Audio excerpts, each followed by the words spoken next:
अस्सलाम वालेकुम, welcome back to the new reaction video. और अभी जिस वीडियो के ऊपर हम लोग रिएक्ट करने वाले हैं गेट्स फ्लाई फैक्ट्स की वीडियो है। Big problems inside Pakistan and मतलब कि ये पाकिस्तान के तीन हिस्सों में डिवाइड होने वाला है या होने जा रहा है। क्या बन जाएंगी तीन स्टेट्स कुछ ऐसे करके। उसी पे वीडियो का है। काफ़ी दिन हो चुके हैं और पाकिस्तान के अंदर काफ़ी क्राइसिस भी चल रहे हैं, ये हमें भी पता है। और मतलब बहुत बहुत हद तक क्राइसिस चल रहे हैं। दिखने में हमें भी बेसिकली कुछ चीज़ें नज़र नहीं आती, लेकिन नहीं समझ आती। खैर, तो पुराने मेहमान के साथ मैं हूँ सैम और मैं हूं नीशू। खैर वीडियो को स्टार्ट करते हैं और देखते हैं कि वीडियो के अंदर क्या है। पाकिस्तान में एक सिविल वॉर छिड़ चुका है। जी हां, इमरान खान के असैसिनेशन अटेम्प्ट के बाद पाकिस्तानियों ने सड़कों पर आकर प्रोटेस्ट करना शुरू कर दिया। और पाकिस्तानी आर्मी ने इन प्रोटेस्ट को रोकने के लिए क्या किया? पाकिस्तानी टैंक्स की रुख बदलकर भारत से उन्हें मोड़कर अपनी आवाम की तरफ कर दिया। ये हमारे लिए पहले तो गोलियां थी, अब ये इंडिया की बजाय अब ये टैंकों का रुख जो है वो पाकिस्तानी अवाम की तरफ कर दिया गया। बट अच्छा, यहाँ पर थोड़ा सा मिस इंफॉर्मेशन है। ये बेसिकली टैंक्स नहीं थे, ये जो थी बख्तरबंद गाड़ियाँ, जिसको पता नहीं इंडिया में क्या कहते हैं, पाकिस्तान में बख्तरबंद गाड़ी कहते हैं। वो गाड़ियाँ थी जिनके ऊपर टैंक नहीं होता, मतलब उनमें कुछ गोला बारूद नहीं होता, बट मतलब वो इसलिए होता है कि अगर कोई पथराव वगैरह करते हैं तो कुछ उस तरीके, जिस तरह की गाड़ियाँ इंडिया कश्मीर के अंदर यूज़ करे, ये सेम उस तरह की गाड़ियाँ होती हैं। You know what is the most बात शॉकिंग थिंग बेसिक बात कि की इमरान जाती है। खान ने ये आज से करीब 5 महीने पहले ही सारा कुछ प्रेडिक्ट कर लिया था। उन्होंने कंप्लीट क्रोनोलॉजी देकर सबके सामने ये बताया कि सबसे पहले पाकिस्तान बैंकरप्ट होगा, फिर उसका न्यूक्लियर स्टेटस चला जाएगा और फिर पाकिस्तान में एक सिविल वॉर छिड़ जाएगी जिसमें पाकिस्तान 3 हिस्सों में बंट जाएगा। मुल्क बैंकरप्ट होगा, किधर जाएगा मुल्क? मैं आपको सीक्वेंस बता देता हूँ ना। ये जब से आए हैं, रुपया गिर रहा है, स्टॉक मार्केट, चीजें महंगी, डिफॉल्ट की तरफ जा रहा है पाकिस्तान। तो जो उसके बाद हमारे से कंसेशन क्या ली जाएगी, जो यूक्रेन से उन्होंने ली थी डीन्यूक्लियराइज करने की, जब वो चला गया फिर क्या होगा? मैं आपको आज कहता हूँ पाकिस्तान के 3 हिस्से होंगे। वेल हेलो फ्रेंड्स, मेरा नाम है गौरव और पाकिस्तान में आज एक भैया, सिविल बहुत वॉर सारी छिड़ चुका है। एक तरफ है इमरान खान सपोर्टर्स जो बेसिकली पाकिस्तान में एक डेमोक्रेटिकली इलेक्टेड इमरान खान की गवर्नमेंट चाहते हैं, और दूसरी ओर है आर्मी सपोर्टर्स जो अब भी पाकिस्तान में आर्मी बैक्ड शहबाज शरीफ की गवर्नमेंट को कायम रखना चाहते हैं। लेकिन काफी इंटरेस्टिंगली पाकिस्तान में परिस्थिति यहां तक आ गई है कि कई पाकिस्तानी आर्मी जनरल्स भी पाकिस्तानी आर्मी के खिलाफ और इमरान खान के सपोर्ट में खुलेआम ट्वीट कर रहे हैं। जैसे फॉर एग्जांपल पाकिस्तान के रिटायर्ड जनरल मोहम्मद असलम ने यह ट्वीट किया कि इमरान खान का नो कॉन्फिडेंस मोशन एक पॉलिटिकल स्कैम और पाकिस्तान के कॉन्स्टिट्यूशन का उल्लंघन है। इनफैक्ट एक रिटायर्ड जनरल तारिक खान ने तो इमरान खान के खिलाफ बने इन्वेस्टिगेशन कमीशन में बैठने से भी इनकार कर दिया और कहा कि अब कोई भी ताकत उन्हें रोक नहीं सकती। इमरान की पार्टी पीटीआई को वो सपोर्ट करेंगे जो वापस पावर में आना डिजर्व करती है। एंड सरप्राइजिंगली ऐसे फ्रस्ट्रेटेड और एंग्री एक्स डिफेंस ऑफिसर्स की लिस्ट बहुत बहुत लंबी है और इसमें आर्मी से लेकर नेवी तक सभी बड़े बड़े ऑफिसर्स के नाम शामिल हैं जो सब मिलकर इमरान खान के फेवर में है। तो अब जाहिर सी बात है भैया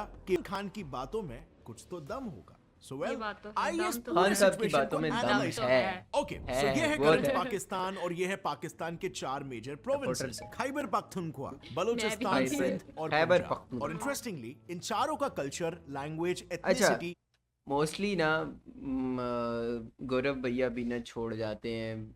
खैबर पख्तूनख्वा, पंजाब, सिंध, बलूचिस्तान और गिलगित बल्तिस्तान और आज़ाद कश्मीर।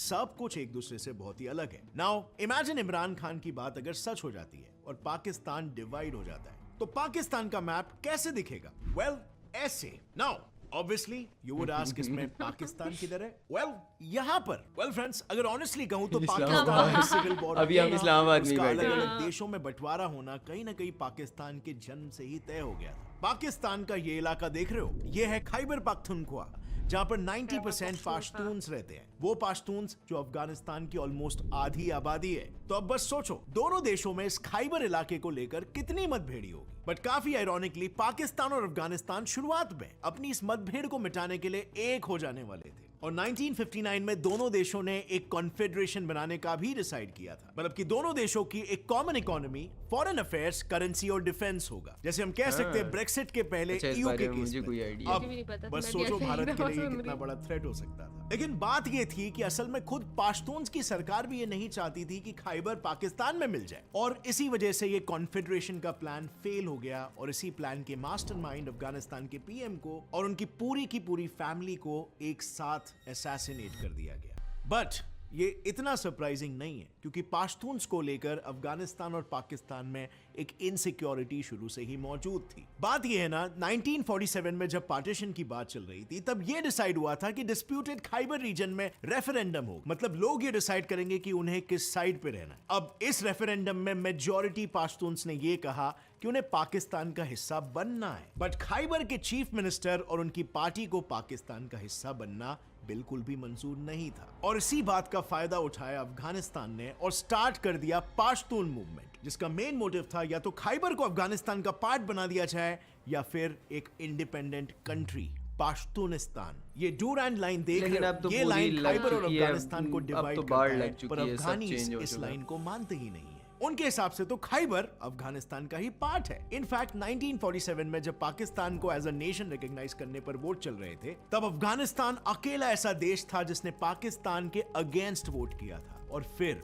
वक्त के साथ साथ अफगानिस्तान से स्टार्ट हुई सेपरेटिस्ट चिंगारी को और हवा मिलना शुरू हो गया, और जब खुद अफगानिस्तान खैबर के में अभी भी कई बहुत सेपरेटिस्ट सारे लोग ग्रुप्स पाकिस्तान और में पाश्तून रहते हैं। एसोसिएट्स हाँ, डेवलप इस्लामाबाद भी होने कितने लगे। रहते हैं। जैसे फॉर एग्जांपल पाश्तून तहफूज Business मूवमेंट यहाँ इन पे है। 2014, जो कुछ सालों से ये जो दहशतगर्दी है उसके पीछे वर्दी है ऐसे नारे लगाने के लिए काफी मशहूर है। तो ऐसे में अगर पाकिस्तान का करंट अनरेस्ट देखे तो सालों पहले लगी चिंगारी का एक बड़ी आग में बदलना कोई मुश्किल बात नहीं है, और ना ही मुश्किल है यहाँ पर एक नए देश का बनना, पाश्तूनिस्तान। अब थोड़ा नीचे उतरते हैं टुवर्ड्स पाकिस्तान साउथ वेस्ट, जहाँ पर एक अलग देश बलूचिस्तान बनने के चांसेस काफी हाई है। बलूचिस्तान का मैटर आपको पता होगा बहुत पहले से ही चल रहा है। आर्मी वहाँ पर जास्ती करती है और बलूची लोगों को अपना खुद का देश चाहिए। बलूचिस्तान ऐसा असल में कुछ भी नहीं पाकिस्तान है। का सबसे बड़ा और सबसे ज्यादा रिसोर्स रिच स्टेट है, जहाँ पर गोल्ड, कॉपर, कोल, मार्बल, आयरन, ये सब रिसोर्सेज भारी मात्रा में मौजूद है। लेकिन ये आज दिखता कैसे है? कुछ ऐसा। यहाँ की 6 मिलियन आबादी आज तक बंजर जमीन और बिना बिजली और साफ पानी वाले घरों में रहती है, और इनकी पाकिस्तानी ये गवर्नमेंट से right बस है। यही इनको- शिकायत है कि इनको उनके बहुत सारे रिसोर्सेज को basic rights भी पाकिस्तानी नहीं मिलते। गवर्नमेंट ने पूरी तरीके से निचोड़ दिया है, और बदले में बलोचीज को सिवाय अंडर डेवलपमेंट के कुछ ये बात तो सच। नहीं दिया है। इनफैक्ट बलोची लोग बेसिकली बलूचिस्तान का जहाँ तक मैं जानता हूँ ना, उस हिसाब से अगर देखा जाए तो बलूचिस्तान में ना ही आर्मी ना ही हमारे पॉलिटिशियंस कुछ करते हैं। वहाँ का जो जागीरदाराना निज़ाम है ना, हाँ, मतलब वो ही जो करते हैं, जो जागीर अमीर और ये। लोग हैं वही लोग इन लोगों के हक खाते हैं। हालांकि गवर्नमेंट की तरफ से इन लोगों के लिए बहुत सारी फैसिलिटीज़ मिल रही होती हैं, बट ये आगे उन लोगों तक पहुंचने नहीं देते। कुछ ऐसे लोग और होते उनके ये है, ये होमलैंड तो बात को इतना एक्सप्लॉइट किया गया है कि एक समय ऐसा आ गया था कि बलोचीज ने परेशान होकर अपनी खुद की आर्मी तक खड़ी कर ली थी। इस आर्मी का नाम है बलोचिस्तान लिबरेशन आर्मी, जिसमें 6000 जवान हैं, और इनका नारा है फॉर अ ग्रेटर बलोचिस्तान। इस आर्मी ने कई बार पाकिस्तान में अटैक्स किए हैं, कभी अपने बचाव में तो कभी पाकिस्तानी ऑफिशियल्स के ऊपर, पर हर बार रीजन एक होता है, उनकी अपने लैंड और अपने लोगों को लेकर इनसिक्योरिटी। यहाँ तक कि 2004 में बीएलए ने पाकिस्तान में काम कर रहे चाइनीज वर्कर्स पर भी अटैक कर दिया था, जिसके जवाब में खुद पाकिस्तानी आर्मी बलोचीज के अगेंस्ट खड़ी हो गई थी। बट इस लिस्ट में सबसे शॉकिंग था वो अटैक लेकिन अभी बहुत सुकून है। बीएलए ने एक पैरामिलिट्री कैंप में करवाया था। और मैं शॉकिंग ऐसा इसीलिए कुछ कह भी रहा हूँ नहीं है। क्योंकि ये वही कैंप था जहां पर पाकिस्तान के देन पीएम परवेज मुशर्रफ का आना शेड्यूल था। And guess what happened next? Musharraf तो बच निकले, बट उन्होंने बीएलए के चीफ नवाब अख्तर बुख्ती को मरवा डाला। मुशर्रफ को डेफिनेटली ये लगा था कि इस एक मूव से बलूचिस्तान रिबेलियन टूट जाएगा, बट इसका उल्टा हो गया और वो और भी ज्यादा स्ट्रॉन्ग हो गया। इनफैक्ट करंट सिचुएशन को देखते हुए एक्स पीएम इमरान खान ने तो रिसेंटली ये तक कह दिया है कि बलूचिस्तान को इंडिपेंडेंट यानी ग्रेटर बलूचिस्तान बनने में इंडियंस भी मदद कर रहे हैं, जिसके लिए खुद बलूचिस्तान रिपब्लिकन पार्टी के चीफ ने पीएम मोदी जी को शुक्रिया तक कहा है। I thank Prime Minister Modi Sahib on the behalf of whole Baloch nation. तो ऑब्वियसली सोचने वाली बात यह है कि जब पाकिस्तान की करंट सिचुएशन इतनी नाजुक है, ऐसे में अगर बलूचिस्तान में सिविल वॉर की जरा भी लहर आ गई तो पाकिस्तान ये सारा प्रेशर एक साथ हैंडल नहीं कर पाएगा और ग्रेटर बलूचिस्तान बनना लाजमी हो जाएगा। एनीवे, बलूचिस्तान से थोड़ा राइट जाते हैं सिंध की तरफ, जो कि 94% पाकिस्तानी हिंदूज का भी घर है। लेकिन सिंध का कैपिटल कराची ये अड्डा है पाकिस्तान के सबसे बड़े टेररिस्ट ग्रुप्स जैसे अल सुन्नत वल जमात, लश्कर झांगवी और तालिबान और अल कायदा तक का। इसका नतीजा कराची सिंध का सबसे एडवांस शहर, यहाँ इवन दो सिंध की सिर्फ 25% पॉपुलेशन रहती है, फिर भी पूरे सिंध का 75% रोजगार उन्हीं गिने चुने लोगों के पास जाता है। जिस वजह से 1970s में एक छोटा सा सिंधी नेशनलिस्ट मूवमेंट स्टार्ट हो गया था एक सेपरेट सिंधु देश बनाने के लिए, पर मूवमेंट को उस वक्त पब्लिक का खास सपोर्ट नहीं मिला। बट रिसेंटली पाकिस्तान में चल रहे माहौल के दौरान पाकिस्तान के एक टॉप लीडर ने यह कहा है कि खुद पाकिस्तानी आर्मी और ISIL सिंध को सिविल वॉर की तरफ ढकेल रहे हैं। अब सवाल ये है कि क्या सिंधी नेशनलिस्ट मूवमेंट जो पहले इतना इफेक्टिव नहीं हुआ था, अब अपने इरादों पर कामयाब हो पाएगा या नहीं। एनीवे, सिंध के पास एक और मिलता जुलता स्टेट है पंजाब का, पर पंजाब की कहानी बाकियों से काफी अलग है। सो ये तो हम सभी को पता है कि जब पार्टीशन था तो पंजाब के 320 मिलियन लोगों में 53% मुस्लिम्स थे और हिंदूज थे सिर्फ 15%। अब ऑब्वियसली ये वही टाइम था जब इंडियन सब कॉन्टिनेंट पे कम्युनल टेंशन अपना सबसे दर्दनाक रूप ले चुका था और इन टेंशंस के फोर फ्रंट पर थे ऐसे इलाके जहां मेजॉरिटी और माइनॉरिटी के नंबर्स में बड़ा अंतर था, जैसे कि बंगाल, पंजाब एटसेट्रा। 1970s में इंडिया में स्टार्ट हो गया खालिस्तानी मूवमेंट, जो बेसिकली एक डिमांड थी फॉर अ सेपरेट खालिस्तान यानी सिखों का लैंड। बट इंदिरा गांधी के ऑपरेशन ब्लू के बाद जहां एक तरफ इंडिया में खालिस्तानी सेपरेटिस्ट वीक होते गए, वहीं दूसरी तरफ कनाडा, यूएस और पाकिस्तान में उनका बेस बढ़ता चला गया। अब हालांकि इनकी दुश्मनी मेनली इंडिया से है, बट इंटरेस्टिंगली खालिस्तानी आइडियोलॉजी वाले एक ग्रुप सिख्स फॉर जस्टिस ने रिसेंटली सोशल मीडिया पर यह कहा है कि वो एक ग्रेटर खालिस्तान बनाना चाहते हैं जिसका हेडक्वार्टर होगा लाहौर में। ये एक धमकी है या नहीं ये एग्जैक्टली कहना थोड़ा मुश्किल है, बट एक ऑलरेडी स्ट्रगलिंग नेशन के लिए ये खतरे की घंटी जरूर है। मैं ऐसा इसीलिए कह रहा हूं क्योंकि पाकिस्तान पॉलिटिकली तो डूब ही रहा है, लेकिन उसकी इकोनॉमिक नाव में भी बड़े छेद है। आप भी एग्री करोगे ही कि किसी भी देश की पब्लिक के 3 बेसिक शिकायतें होती है। सबसे पहला बेरोजगारी, भुखमरी और गरीबी, और पाकिस्तान में ये तीनों शिकायतें चरम सीमा पर है। बस इमेजिन करो एक देश जहां पर 35% पब्लिक की डेली आमदनी बस 600 रुपए है, लेकिन वहां पर एक टाइम के खाने की थाली इन्फ्लेशन के कारण 200 रुपए की हो गई है। अब ऐसे में अगर एक आदमी की 4 जन की भी फैमिली है तो एक जन को तो रोजाना भूखा रहना ही पड़ेगा। वर्ल्ड बैंक के हिसाब से भी पाकिस्तान में ऑलमोस्ट आधे घर मॉडरेट से severe level of food insecurity लोग खा लेते हैं। एक चीज 10 रुपए किलो मिल रही थी, अब वो 100 रुपए किलो हो गई है, वो क्या करेगा? वजन लोगों का बहुत वैसा नहीं है, बहुत जैसे पहले सौदे हमारे बिकते थे स्पीड के साथ, वैसे नहीं बिकते। लोगों के हालात खराब है, लोगों की रोटी पूरी नहीं होती, फ्रूट कौन खाएगा? और इसीलिए अब पाकिस्तान की जनता भूखे पेटी सही, लेकिन मतलब बहुत बेसिक चीजों पे लोग आ चुके हैं कि उनका ये गुस्सा क्या रूख लेगा।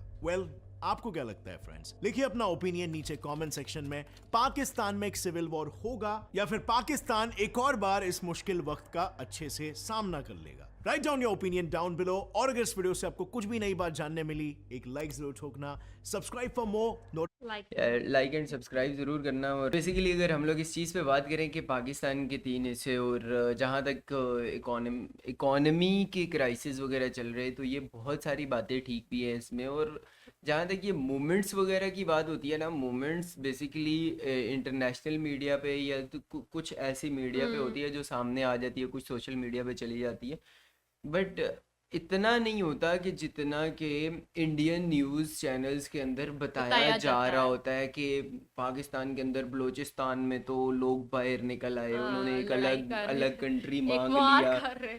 हाँ, तो ऐसा कुछ सीन नहीं है। बाकी मूवमेंट्स हर कंट्री के अंदर, अगर हम लोग पाकिस्तान के अंदर बात करें तो गिलगित बल्तिस्तान के अंदर भी कुछ लोग हैं जो कि चाहते हैं हम लोगों को बिल्कुल अलग कंट्री बना दिया जाए। जिस तरीके के कश्मीर का एक अपना वज़ीर आज़म है पाकिस्तान में, प्राइम मिनिस्टर पाकिस्तान के साथ में जो आज़ाद कश्मीर है उसका अपना प्राइम मिनिस्टर है, उसी तरीके से वो लोग भी चाहते हैं। फिर इसी तरीके से बाकी भी हैं, कुछ छोटी छोटी मूवमेंट्स होती हैं जो कि इस तरह का काम कर रही होती है, जिस तरह की बल्कि इंडिया में है खालिस्तान से हाँ। रिलेटेड, फिर साउथ इंडिया में कुछ ऐसी छोटी छोटी मूवमेंट्स हैं।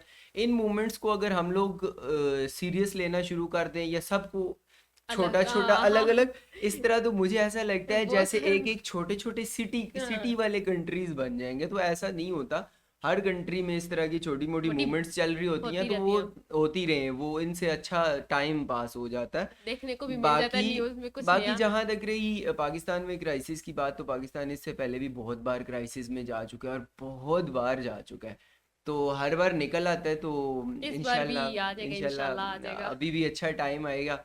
तो और आप भाइयों की भी दुआएं हैं हमारे साथ, और हम भी कोशिश कर रहे अपनी कोशिश अपनी कर रहे। हम भी अपनी अपने हिस्से का मतलब कोशिश करते हैं, जो हमसे हो सकता है वो हाँ। हम कोशिश करते हैं। खैर वीडियो काफ़ी इंफॉर्मेटिव थी, बहुत सारी अच्छी बातें भी थी। काफी अच्छी चीजें तो थी इसमें। खैर अगर वीडियो पसंद आई है तो like Like, and share share. And comment comment comment और हम मिलते हैं एक और वीडियो के साथ दोबारा से, तब तक के लिए अल्लाह हाफिज। बाय।